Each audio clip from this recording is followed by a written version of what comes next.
Halo teman, jumpa lagi bersama gue Satnan. Kali ini gue nggak sendirian. Kali ini kita dalam live prediksi jelang, jangan jelang dong. Ini lagi berlangsung nih, laga timnas U20 Indonesia versus Hongkong U20. Sama gue kali ini gue nggak sendirian, bersama teman gue Septian Hartanto, anaknya bapaknya. Hartanto. Ya sampai udah 1000 lebih ya. Udah 1000 lebih loh. Dukung terus YouTuber UMKM. Tapi yang jelas kita pengen bahas nih prediksi soal sambil kalian nonton laga timnas U20 Indonesia versus Hongkong U20 gitu. Ya kita pengen bahas aja kekuatan dari kedua tim gitu. Ya kita tahu kan kemarin Indonesia menang telak lah 4-0, sementara Hongkong kalah 5-1 nih, Le. Buset. 6-1 5-1 Tapi Hongkong ini kan nggak bisa diremehin juga. Kita kemarin main emang tampil nyerang, tapi beberapa kali dapat counter attack dari Timor Leste. Ada 2 penyelamatan penting dari Cahaya Supriyadi. Benar. Kemarin di counter sama Timor Leste itu kita acak-acakan. Itu harus diantisipasi tuh nanti supaya lawan Hongkong. Apalagi Hongkong kan kayaknya disemangatin sama Jackie Chan ya.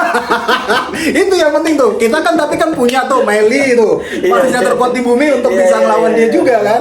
Iya. Bener juga Jackie Chan kan. Kalian aja keluar tendangan-tendangan kungfu gitu yang biasanya ada di Liga Indonesia lah. Kita udah antisipasi tuh. Kita udah jago kalau soal-soal kayak gitu. Iya, karena kita yang paling spesial dari sepak bola Indonesia tuh itu. Iya ya. Dalam sepak bola kita udah bisa nonton cabang olahraga ada 3 langsung. Ada 3 langsung ya. 3 langsung apa aja tuh, Le? Ada sepak bola udah pasti. Oke, udah pasti. Ada tinju, Le. Taekwondo. Sama lari atletik. Kenceng-kencengan kalau dikejar awas itu kan. Kenceng-kencengan. Tapi yang jelas di laga ini kan Coach Sinteyong nggak ada waktu buat berbenah, Le. Cuma jeda sehari. Langsung tanding, sehari langsung tanding.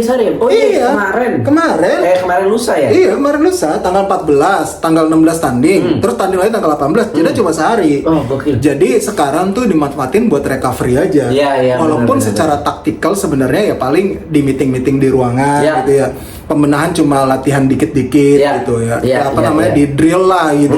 Kemarin tuh memang yang dikeluhin adalah salah satunya soal penyelesaian akhir, Le. Oh iya, walaupun kita menangnya 4-0 ya. Tapi seharusnya kalau kita bisa konversi itu jadi gol itu harusnya lebih dari 4 ya. Benar, ada 20-an upaya lah tendangan gitu yang dilakukan gitu. Tapi ya cuma jadi 4 gitu. Apalagi nanti kalau besok mungkin lawannya masih Hongkong. Hari ini, ini lagi berlangsung ini lagi berlangsung. Kita lagi live. Ini lagi berlangsung. Orang-orang ini lagi pada nonton Hongkong terus nontonin kita gitu. Ngoceh-ngoceh nggak jelas kayak gini. Kok kemarin hari ini lagi orang lagi main. Maksud gua kemarin tuh lawannya Timor Leste. Hari ini kan lawannya Hongkong. Nah, nanti yang tadi kaitannya sama lu bilang tadi Bung, bahwa kita harus memanfaatkan peluang, apalagi nanti lawannya Vietnam. Betul. Peluang sekecil apapun tuh harus jadi gol. Karena ini produktivitas gol bisa jadi akan jadi penentu nih. Nah, kalau misalkan kita seri sama Vietnam, nah produktivitas gol nih. Jangan sampai kejadian Piala AFF kemarin. Pada banyak protes ternyata emang peraturannya itu ya. Benar. Jadi ya itulah harus bisa kita memaksimalkan peluang yang ada gitu ya. Tentunya kita sih berharapnya lawan Vietnam nggak seri ya. Menang. Tapi ngeri lah kalau ngeliat main Vietnam kemarin. Nah, makanya ngeri. Kemarin tuh kalau teman-teman nonton ya, setelah kita tuh bisa ngebandingin nih sebelum timnas kita main kan Vietnam dulu tuh. Iya betul. Lawan Timor Leste, lawan Hongkong Lawan Hongkong kan. Vietnam itu tiap kali passing enak banget nih, mulai dari passingnya, akurasi, kontrol bola gitu ya. Itu yang kayaknya masih jadi PR buat kita nih gitu kan. Mereka tuh mainnya nggak sporadis sih, emang bener-bener build up dari bawah, enak gitu kan. Nah itu yang menurut gua ya, itu harus diwaspadain tuh sama anak-anak tuh. Nah itu tuh yang juga mainnya mungkin bisa dibilang masih udah lebih rapi lah dibandingkan timnas U20 kita karena tapi terkait persiapan juga Vietnam juga bisa dibilang lebih baik, Le. Lebih baik karena mereka ada uji coba internasional. Kita kan cuma di dalam negeri itu pun seri sama kalah sama Persis 18 sama Persija kalah. Persija kalah 1-2. Nah, sementara Vietnam 2 kali uji coba sama Palestina gitu. Begitu juga Hongkong. Hong Kong itu uji coba satu kali sama tim Thailand U19, tim U20-nya lah yang bakal kualifikasi itu. Tapi ya itu yang jadi bukti bahwa secara persiapan sebenarnya dua tim terakhir yang dilawan Indonesia ini lebih matang. Harusnya gitu. Tapi memang Hong Kong kalau misalkan dia menakar ya kekuatan di grup ini gitu. Kalau kita lihat ya kemarin mereka lawan Vietnam main coba compact defense, Grendel lah bertahan. Begitu juga nanti kayaknya lawan Indonesia pengen diterapin kayak gitu. Beberapa kali Timor Leste juga kan menerapkan itu, sebenarnya nunggu akhirnya kebobolan, baru mereka agak sedikit berani nyerang, akhirnya kelihatan terus. Dan kayaknya menurut nggak tahu, gue bukan yang meremehkan Timor Leste, tapi memang pada saat nanti hari ini menghadapi Hong Kong nih, kita lagi hari ini lawan Hong Kong, kayaknya memang secara kelas Timor Leste menurut gue ya itu ada di atas Hong Kong yang sekarang lagi kita lawan nih. Jadi jadi kalau ya menurut gue mungkin nanti kan udah pasti kayak lu bilang Hong Kong akan catenaccio kalau kata orang Italia. Benar. Mereka akan bertahan total nih lawan timnas kita. Benar. Kalau menurut gua yang dibutuhin sama timnas kita yang sekarang nih lagi lawan Hong Kong, kita terus punya orang yang di sit is, tahu gak lu? Dari yang harus ngebongkar. Jangan kalau kemarin tuh saya. Jadi gini, kemarin ada dua pendekatan yang dilakukan oleh Sinteyong. Babak pertama itu main direct pass, langsung ke jantung pertahanan, main long ball, mereka langsung mencari pemain sayap ya. Jadi langsung ke jantung pertahanan di situ untuk biar bisa lebih cepat untuk sampai ke jantung pertahanan lawan. Terus babak kedua ketika ada pergantian pemain, Zanadin Faris masuk, kemudian Alfrianto Nico masuk. Nah di situ Adoni Tripamungkas juga masuk. Nah di situ pendekatannya beda lagi tuh. Zanadin Faris disuruh menjadi feeder dari belakang, tengah, ke depan. Jadi agak lebih bisa memainkan bola di lini tengah lah gitu. Jadi nggak langsung direct ke ke depan itu, dari belakang langsung ke depan. Nah, jadi ada dua pendekatan berbeda yang coba dilakukan Sinteyong di sini. Yang gue lihat nampaknya ini akan menjadi beberapa strategi yang akan menjadi kuncinya adalah dua striker jangkung kita, yaitu Rabani Tasnim sama si Hoki Caraka yang kemarin hat-trick. Bisa nggak itu dia lepas dari kawalan pemain Vietnam? Pasti mereka akan dimatiin nih.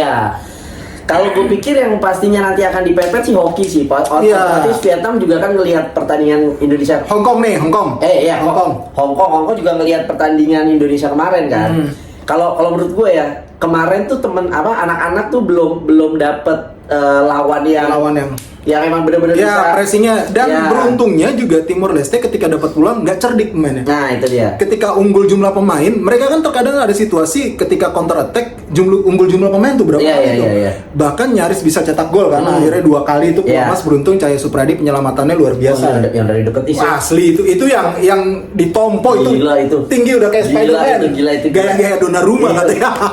Bener kali. Mike Maignan dong, jangan Donnarumma dong. Gue udah gak lagi bela Donnarumma. Oh iya. Donamani apa sih julukan apa? Donnarumma. Oh, Donnarumma. Iya, Donnarumma. Mike Maignan ya kayak Mike Maignan ya. Oh iya, Mike Maignan. Tapi yang jelas salut gue sama Cahya kemarin. Oke, dan ini nih pembuktian lagi ketajaman dari timnas kita nih di liga ini. Yang jadi sorotan lagi adalah soal kondisi fisik. Nah. Itu kondisi fisik loh. Itu kalau menurut gue ya. Ini lawan Hong Kong sekarang nih yang lagi berlangsung ini. Kalau bisa jangan ngoyo maksudnya menang aja, menang udah menang 1-0, 2-0. Enggak usah cari menang. Oke. Nanti ngoyonya itu baru kita pas lawan Vietnam. Tapi kalau gua malah justru lawan Hong Kong nih coba cari gol banyak-banyaknya. Lawan Vietnam cari menang, mau menang berapa aja nggak apa-apa gitu. Itu sih kalau gua. Karena peluangnya ada di sini loh. Kalau melihat nakar kekuatan ya, bukan maksud meremehkan juga gitu. Kalau nakar kekuatan ya Hong Kong, Timor Leste masih di bawah kita lah. Masih bisa kita coba cari cetak gol gitu. Tapi gua mau tanya, ini yang diambil juara. Jadi kan ini kan ada 10 ya kalau nggak salah. Jadi 10 juara grup plus 10 grup ya, ada 10 grup. 10 juara grup plus 5 runner up terbaik. 5 runner up terbaik lolos ke Uzbekistan. Jadi sama Uzbekistan jadi ada 16 tim. Itu bisa putaran final Piala Asia. Langsung masuk ke putaran final tuh. Iya, Piala Asia. U20 2023 yang bakal menjadi tiket ke Piala Dunia U20 2023 yang akan diselenggarakan di Indonesia. Gitu. Jadi Jadi memang kalau misalnya kita lewat jalur runner up agak-agak riskan juga nih, butuh selisih gol pastinya. Kalau dibandingin sama runner up group yang lain, makanya kita butuh selisih gol yang agak banyak juga. Iya. Harapan gue sih kita bisa lolos ke Uzbek sih. Mengingat memang Indonesia sama Uzbek kan udah kayak deket banget tuh ya. Deket dalam maksud gua. Deket gimana nih? Nah, di Indonesia sama Uzbek deket gimana ini? Kayak Indonesia sama penglarisnya gitu. Ya, orang Indonesia gitu. Maksud gua kan Indonesia, kita Indonesia nih sama Uzbek kan kayaknya udah CS banget. Udah CS banget pokoknya ya. Gua juga pengen ke Uzbek sih, kayaknya enak deh. Gak usah ke Uzbek. Lu ke Jakarta Barat. Aduh. Nah, maksudnya di sana ada kadang lu kalau mau ketemu kedubes Uzbek benar gitu. Jadi buat kalian terus dukung timnas U20 Indonesia di laga lawan Hong Kong maupun lawan Vietnam. Thank you banget buat teman-teman juga yang di Surabaya nih, Leh. Oh iya benar. Salut juga mainnya di Surabaya nih. Di GBT. Sebelum Najul pamit, skor akhir nanti ini aduh, skor akhir ini berapa lu? Lu berapa? Kemarin kita sama Timor Leste 4-0. 4 ya? 4-0. Ini 5 nih kayaknya deh. Yakin lu? 5-0. 5-0. Kalau gua ngeliatnya 3-0 aja. Cukup 3-0. Biar enggak apa-apa. Ntar Vietnam menangnya enggak usah banyak-banyak buat Timor Leste. 2-0 aja cukup. Oke, berarti kalau Rais 3-0, gua 5-0 nih. Iya. Jadi masa nanti ada gol-gol di menit akhir lagi lah, kayak gua kemarin leverage sama UK.